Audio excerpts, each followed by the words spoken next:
had a jazz festival, and I got to see a number of friends in performance there, and that almost made the movie worthwhile.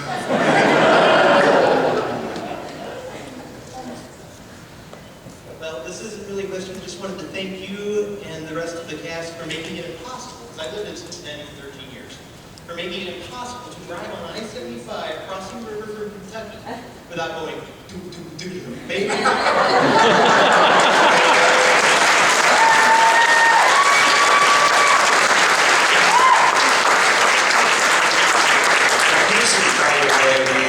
The theme song for Cincinnati, WKRP in Cincinnati, whatever it was called, was written by Tommy Wells, another Atlanta boy and an old friend of Hugh Wilson's. And Hugh collaborated with Tommy in writing the lyrics for that, so every time the show runs, Hugh gets another little piece. You have to tell them about the end credits song. Is the end credits song? I don't remember the end credits. It seems like it was gibberish. But it was gibberish, and everybody wrote in and said, "We don't understand the lyrics. Would you please send us a copy of the lyrics to the song?" And Hugh Wilson thought that rock and roll sounded like a bunch of gibberish to him most of the time, and nobody could understand what they were saying. So he simply wrote, had them write a song and said, "Just do gibberish. I don't want it to make any sense at all." So if you try and make any sense out of the closing end credits song, it really is gibberish. I learned so much every day.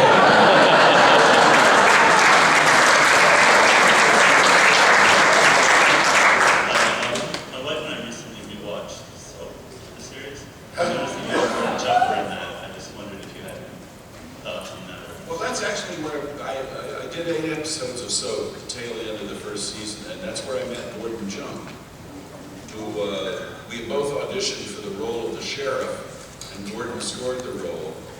Then I auditioned for another role, and didn't get it. The third time I went in to read for the producers and the director, I said, "Look, I believe that you're the director and you're the producers. Just believe that I'm the actor and hire me." Did, and they liked what I did in the first episode, which was I was defending one of the stars of the show who was up on a murder charge. I want to say her name was Jessica. And Catherine Hellman. They liked what I did, so they made me that character's evil twin brother, the prosecutor in the murder case. And I got to do 7 more episodes. And out of that, I came to know the director of the show, who had directed a lot of MTM, Mary Tyler Moore shows as well.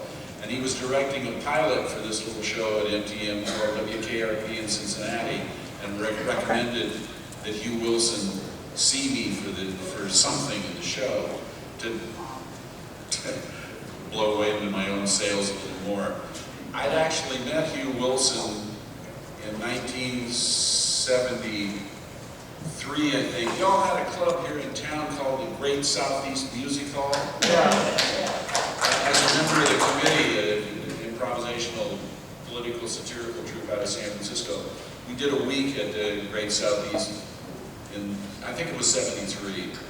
And I remember this guy coming backstage and saying that he'd always, he'd listened to our records and he'd seen us on television and was really excited that we were in Atlanta. And the next year I saw him on the set of the Bob Newhart show, where I regularly did voice work and a character. The year after that, Hugh was writing for the Tony Randall show that was produced by MTM. This third year that he was in LA, he was producing the Tony Randall show. The fourth year that he was in Los Angeles, he got WKRP's pilot on the air and sold. So a rather mercurial rise for a young writer who didn't have a background in television. And he's an Atlanta boy, I keep telling you.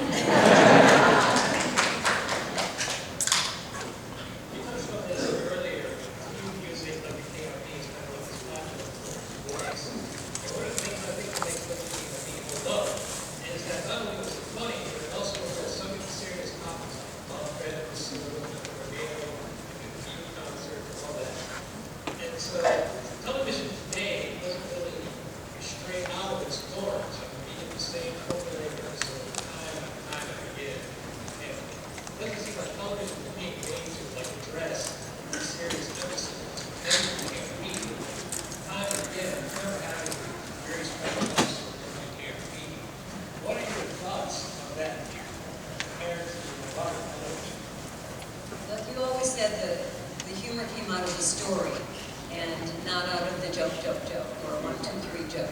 Hugh wasn't interested in the joke. I mean, it's not to say he wasn't interested in humor, Yeah. but he wasn't interested in jokes. He was really interested in the truth of the situation between human beings. And if you have two characters in a situation, you'll find something funny if you really pursue what those characters are trying to pursue.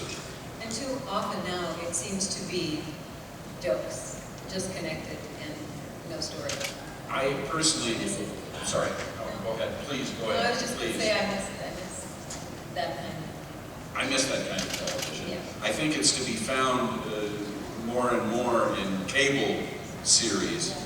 Some cable series are despicably low-brained, but I think there's some really interesting stuff going on in cable television that addresses, as you say, serious issues, perhaps comedically, but at least dealing with a reality that's recognizable to people. And God knows laughter helps in tight times. If we can't laugh at ourselves, we're really in trouble.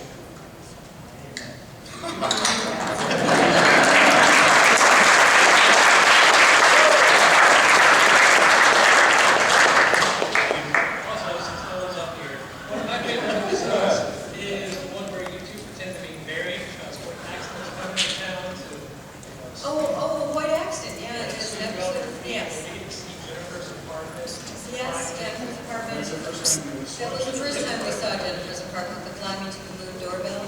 Yes, and it was a wonderful episode. Howard so hysterical, stepping off of my little riser. I like stepped down living room, and Howard kept falling off of it. And he was supposed to, we were pretending to be married, and so that's why I asked him. And it was a great episode, and my character had unexplained wealth and old boyfriends who usually got their wheelchairs caught in the closet and stuff like that. And we never explained it. It was just an unexplained part of my character, and we never saw her bedroom. And Hugh said that we didn't see his bedroom because it could never live up to everybody else's. People understood the proliferation of kitchen appliances in Jennifer's cooking area, though. Gifts from friends. How many corn muffers do you need? It was a lovely show. It was a chance to work with Hoyt Axton, who's no longer with us. He But wrote a song just for a show. yeah, and I knew Hoyt from the folk music days in San Francisco in the early 1960s. Great episode. And he was a lovely guy, just a lovely guy, and a terrific singer, guitar picker. Yeah.